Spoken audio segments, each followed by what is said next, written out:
Well, I was kind of hoping that it would be John talking about me instead of me talking about John.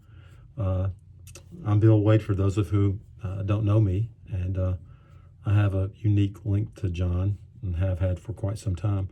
Uh, it's really kind of ironic. The last couple of times John and I met together and talked, we at some point the idea of our funerals and what would happen at our funerals, and I guess that's what old men talk about when we get together, and we would not be too serious about those. If you can imagine John and I together, we would take those very lightly, and at some point in the discussion, it would typically turn pretty irreverent toward what we thought about funerals and what we thought about our own funeral and what we thought about how people mourn and all that. And so we would just laugh at each other, and it became quite a joke. And he and I both were pretty creative in how we were going to be remembered and how we were going to be sent off. And I think that Anna and the boys have seen some of that humor in some of the plans that he's left behind.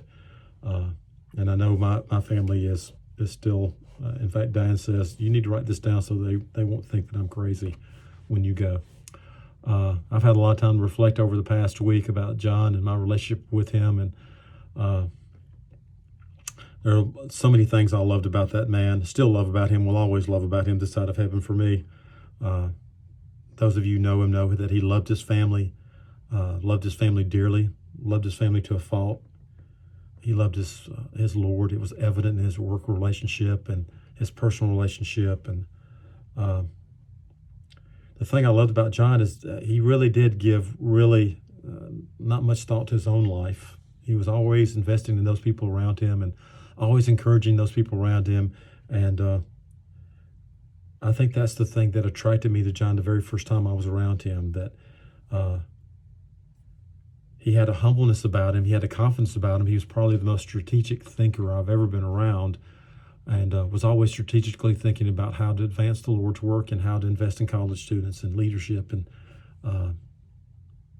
that was what just really, really attracted me to John.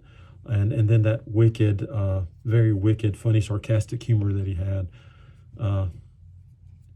We played well together with that, and I'll miss that. I shared many wonderful memories with John over the years. A lot of travel together as we did collegiate ministry together.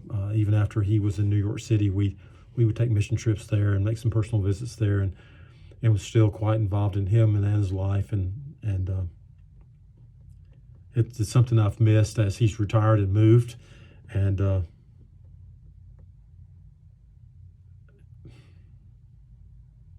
there's not many people in your life that come along like John. At least in my life, I haven't had that experience. People that leave a lasting imprint on who you become and their influence in your life and their investment in your life and their accountability. And that's what John was to me. He was more than a best friend. He was really like a brother, and I'm going to miss that part of the relationship. I've got a treasure trove of memories, memories that we both swore that some of those we would take to our grave and not share with anyone. So he's kept his end of that bargain, and I'm going to keep my end of the bargain. And I look forward to the time that we can come together as people that love John and loved his family and loved Anna, and celebrate his ministry and celebrate his life in May. I'll look forward to that time, that there'll be a sense of joy and not this overhanging darkness that we call COVID and the isolation that we feel and the plans that have to be put aside. But I think I am going to try to drum up Anna, Mark, and David, the 70 professional mourners. I think that we could probably start a GoFundMe for that and get the 70 professional mourners for him. I did take one thing from John that I'm using now. Part of my responsibilities in my church is to supervise young men. One of the things that I inherited from John is the need for body parts. And one of the jokes we always had about the interns and the people that would work with him in and out of the New York ministry was that he always kept young, healthy, good-looking guys around in case he needed parts.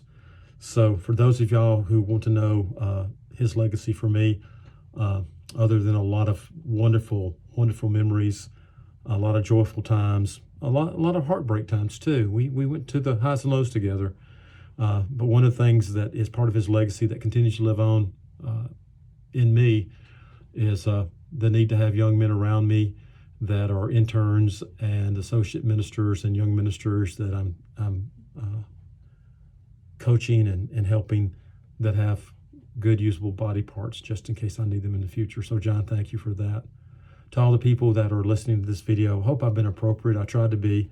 I want to honor John's memory, but also know that if he was here, he would probably think I took the sissy approach to this, and probably be critical of it in a sarcastic way. And for that, I will cherish the thoughts of what I'm thinking now. I love each and every one of you as friends. To the family, Anna, Mark, David, grandkids, all this family, love you, and just know we're praying for you. Hope to see you soon. Bye-bye.